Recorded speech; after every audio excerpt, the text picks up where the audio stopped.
Hey, have you listened about the yeast called Nova Lager from Lallemand? Yeah, that hybrid yeast with like Saccharomyces, cerveza, and Pastorianus. Okay, let's make a test.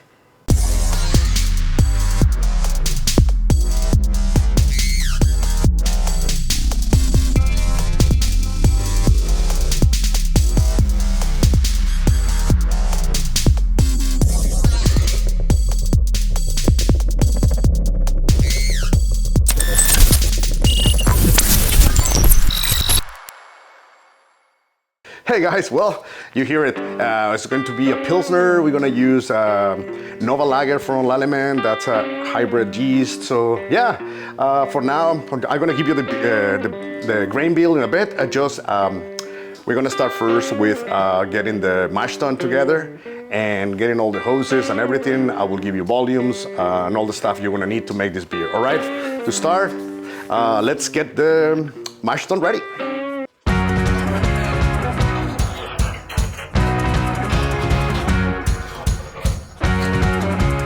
All right, we got the mash tun ready, so what we're gonna start with is 12 gallons of water. I'll tell you what we're gonna need for salts and all that kind of stuff, and I'll give you the grain bill in a bit. All right, let's start with 12 gallons of water.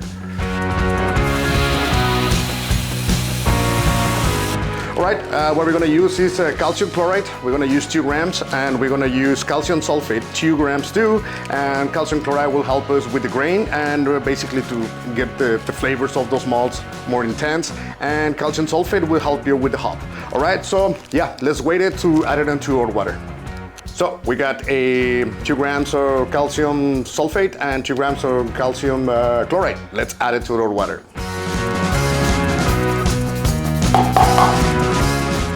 All right, so what we're gonna do now, after we just add our salts, what we're gonna do is we're going to heat it up to 67 Celsius, and then we're gonna dough our grain in, and we're aiming to mash about 65. So if we need to adjust, we'll adjust it later, but like normally works this way. All right, let's heat it up. All right, guys, as you know, when I'm start heating up the water, might as well that I have all set up here. I'm going to start filled up the water that I'm going to use for sparge, which is going to be 9 gallons. So we're gonna heat it up to 80 Celsius, and we're gonna put the lid on, and we're gonna leave it there until we need it. It should stay about 75 by the time we're gonna do the transferring. If it's a little lower, we heat it up again. Technically, we need 75 for our water and for our sparge water to be. All right, so now let's fill them up. All right, so while we're waiting for the water to heat up and we're getting our sparge water filled up as well, so I'm gonna tell you what we're gonna use for grain. So we're gonna end up with 15 gallons and the final volume. So we're gonna need, or what's in this recipe is 9 kilos of Pilsner malt, 1 kilo, 700 grams of carapils, and also 1 kilo, 100 grams of white wheat malt. That's all we're gonna need for grain. Yeah, we're just gonna wait until the water heats up, and then we're gonna dough our grain in. All right, let's keep brewing. All right, we're 67 Celsius. We're gonna dough our grain in.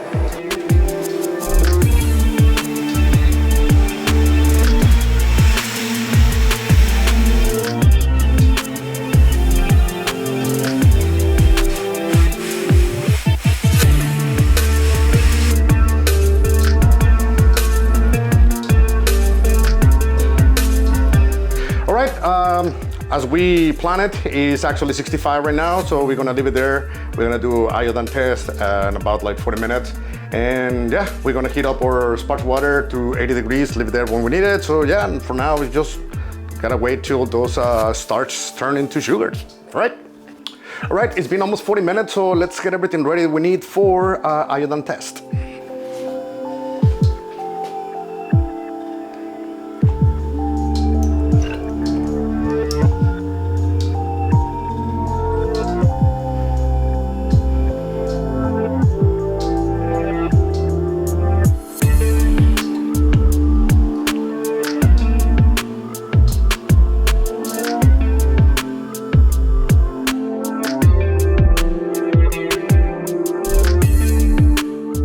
All right, so as you've seen, iodine test was negative, so now we can go ahead with like mash out. So we're going to start heating up to 75 Celsius to mash out, and then we're going to do the sparge, which the water is already, we got it ready at 80 Celsius. It's about like 78 right now. So that's perfect, between 75 and 80, that's perfect for the sparge. So yeah, we're gonna start connecting pumps and everything. All right, let's put it to work now.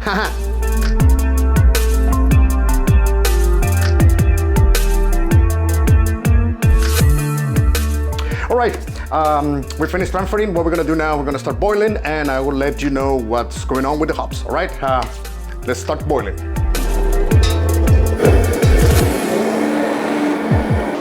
All right, the hop we're gonna use is sauce. This sauce is a 3.4% alpha acid. We're aiming for 10 IBUs. My calculation tells me that I need 85 grams for 58 liters. All right, let's wait to add it. 85 grams of sauce. This sauce is 3.4% alpha acid. We're gonna add it.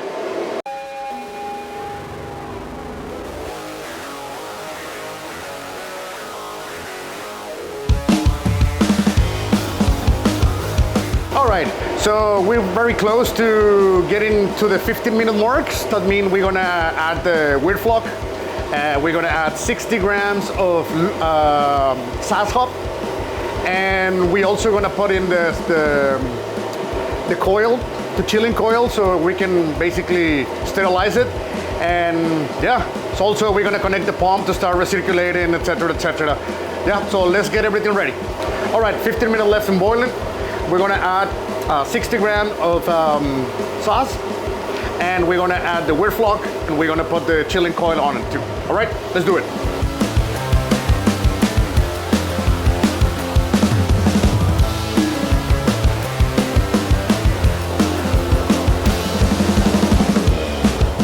All right, well, we're almost done boiling here. So what we're gonna do, I need to weigh 60 grams of sauce. That sauce I'm going to add it while I'm cooling. I believe it's called like hop stand or a whirlpool adding. We're gonna add it when it's about 80 degrees. So we're gonna add the hop. This is to technically take more beneficial of the aroma of the hop. So yeah, we're gonna add it like that. So right now we're gonna wait it and get it ready for what we need it. All right, let's do it. This is the end of the boiling. Let's put it out. We are 80 Celsius. We're gonna add 60 grams of sauce.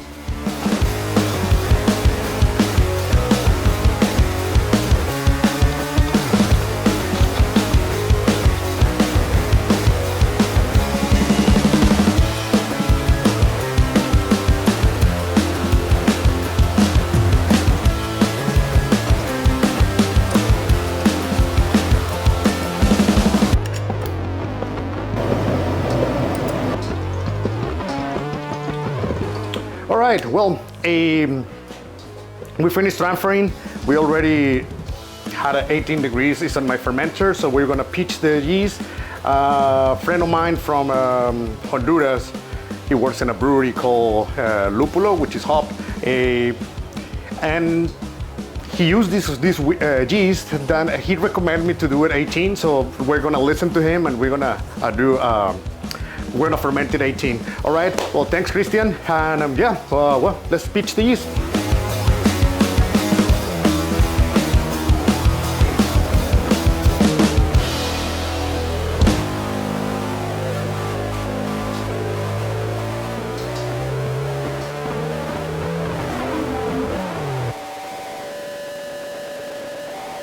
All right, well, we're finished. So we end up with, we're supposed to finish with 15 gallons, so we end up with 16. My calculation was to get 1.04647, so I end up for 4.5. So that's not too bad. I think that beer is gonna end up with like 4.5%, 4.4% alcohol. I think it's pretty good. So, well, yeah, we set the fermenter at 18 Celsius. That was my friend recommended, so we're gonna let it ferment. He said it ferment really fast, so tomorrow I'm coming to check if we have activity already in the blow off, and yeah, but for now, let's go rest. Hey guys, how's it going? Well, it's been about it's about like 10 days since I brewed that beer. So now what we're gonna do is we're going to put some. I'll tell you what happened. So technically, I didn't have time to go and film what I was doing. Some removing some sediment, changing temperatures, etc., etc. So what I'm gonna do today, I'm just going there to put some gelatin. What I've done is, like, about in 3 days, the beer was finished. It was 1.0010. What, 1.010? Well, you know what I mean, 1010.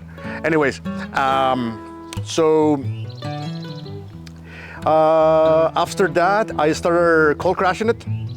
I start cold crashing the beer, and I think I have it about like 4 degrees, 5 degrees right now. So yep, we're going to put the gelatin on them, and check the density and all that kind of stuff. All right, well, let's go to clandestino.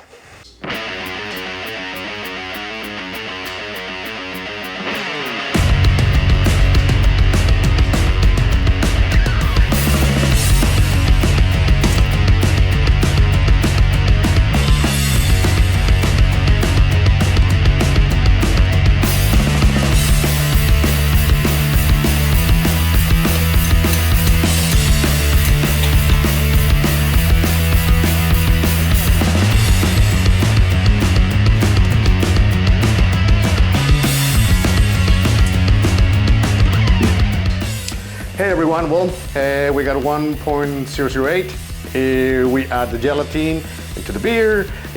I'll be having a problem with my glycol. I can only get it down to like about 5, 6, about that. So yeah, I think it will be enough. It's getting clear right now. I guess some people told me, remember my friend that I'll be telling on the video that from Honduras. He told me that it takes a little longer to clarify it, and for me, it's not being the case. It's nothing different than the Mexican lager, or, well, if I compare it with the Fermentis 3470, yeah, that takes forever. This one is doing a pretty good job. So I put the gelatin. I'm attempting to brew on Saturday. So what I'm trying to accomplish here is a Wednesday today. I'm hoping that in 2 days, clarified, and I can keg it, so I can clean it up and get it ready for the next brew day, which is on Saturday. So if not, we'll see what I can do. All right, well, for now, let's go rest. All right, well, it's been 2 weeks since we brewed that beer, and I've been having problems with the glycol. I can't get my fermenter to go lower than 7. So that's been an issue to clear the beer. So it's almost clear. Some people told me that this yeast takes quite a while to clean. So far, to me, it's faster than 3470 and a little slower than a Mexican lager. But what we're gonna do now, we're gonna transfer it to keg. So we're gonna let basically clear the beer on the keg in my fridge. So yeah, let's get everything ready to start kegging this beer.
Hey, how's it going, guys? Well, we're finished with this beer, with this video. We're drinking this beer. It took me a long time to close this video, and I think it was a good thing because we're using Nova Lager, first time we're using it, and conditioning time is a big change, big change on the beer. I'm gonna start by letting you guys know, simply using this yeast Nova Lager. I use it because a friend in Honduras recommended me. He said, hey, I'll be using that one, you'll be using the Lutra. I think this one is a little more cleaner than Lutra. I said, okay, I'll take the challenge. So I bought the yeast, which is not cheap. It's more expensive than any other one. For example, I think this one is about like $12, when you can get like Diamond from the same company, Lallemand, and that would be $6. So it's twice as much expensive, almost, technically. And let's talk about it. Okay, this yeast is supposed to be a mix of Sacramento cerveza and Ebulianus to kind of try to make or emulate the Pastorianos that what we use. Pastoriano would be what we use for Pilsner or for lagers. Ebulianus is what they start with. And Sacramento cerveza is basically what they use for ales. I'm ready. Anyways, so on the beginning, yes, it ferments way faster than a regular lager yeast will do. At this point, I was excited. Oh man, this yeast is working so fine. So I was very excited. So I said, maybe this beer will be ready in a week or two.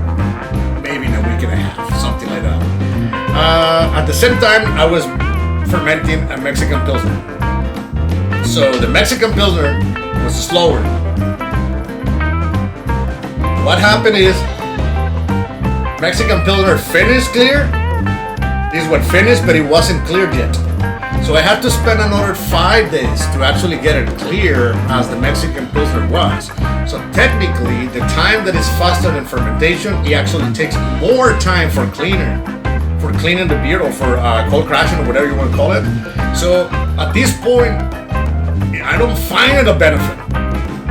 But the only benefit I find is if you don't have how to control the temperature for your lagers, well, that's kind of a good yeast for doing it the same way that you do ales. I don't know if I'm making sense. Technically, this yeast can ferment up to 20 degrees. So that's why. But if you have to control temperature, I don't think it's worth it. Being honest, I don't think it's worth it. It's too expensive, and it's not the result you were expecting. And I'm gonna tell you, I've been drinking this beer for a while. I'm so glad it took me so long to close this video just because I seen the evolution of this beer, how this beer was evolving. Technically, at the beginning, it was just an ale. It's like you're drinking a golden ale. It was clear, but it has that ale flavor. It doesn't have that clearness or crispiness that lager would have. So I left it on the keg for another 3 weeks. I brewed this beer 2 months ago. Yeah. Hop is clear if it's in 2 months. It is super clear, but it takes so long. And let's try it. But before that, subscribe to the channel. Activate the notification bell so you're aware when we post new videos and everything. And hit that like button, leave all your comments, and everything helps to get that algorithm to start like suggesting my videos for other people. And if you know someone else that is interested in beer and you think this like the quality of the videos we're doing and the information we're passing along is good enough, just recommend me with your friends to get the community a little bit bigger so we can get this channel growing and growing and growing. In the end, that's what we want. We want to grow this channel. All right, let's try the beer and I'll tell you what I think right now.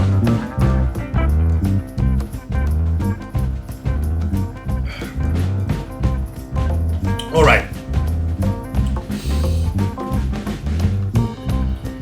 It gets way better than what I used to like 2 months ago, but still not taste like lager.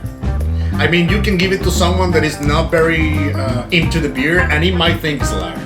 But if somebody has a little bit of experience and they've been trying different yeasts, different styles and things like that, they've been brewing for a while, they would figure it out. Say, no, it's not quite flavored of a lager.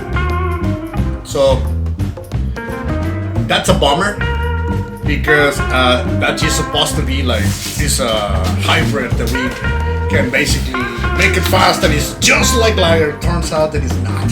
I'm sorry, but it's not. It tastes good. Yes, it tastes good. It's good. Yes, it's good. Would I use it again? No, because I have how to control the temperature and I know better yeast that it create better product. So why would I spend more money in yeast getting not the product that I'm expecting? At least, like, for that price, I can buy the Mexican lager yeast from Scarman, and it's liquid. So it's no brainer.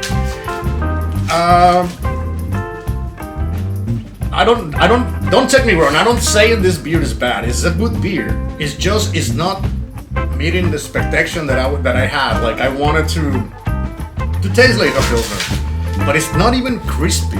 Like it's missing the crispiness. You know that crispiness that the lager yeast or the lager beers give you. It's just like it's just a bummer. Again, it's good. Yes, it's good. I enjoying it. Yes, I enjoying it. But at this point when I'm drinking it, I'm not thinking in a lager. If I'm thinking in a lager and I drink this, I would not like it. So I'm thinking more like I'm drinking an ale. So it's a really nice, refreshing ale, and seriously, it is. Look at that color. It's beautiful, right? It's just a great beer. The problem is, it takes forever, and it tastes like ale. At this point, and I have to say something before I say this. This beer has a very, very low IBU because I was attempting to do something like a Mexican that I can compare it with. Normally when I use a Lutra, I know Lutra will be more estrus, so I know for the fact, just because it's just a kveik, right? And the temperature you fermented, even if it's clean, it's not that clean. So what I do with that when I make Mexican, no Mexican, everything is Mexican for me. I'm making a West Coast Pilsner, which I add like tons of hops, not for bitterness but for flavor, and all those hops flavors covers out that like sensation of the ale, and it brings you just into the crispiness because Lutra brings the crispiness.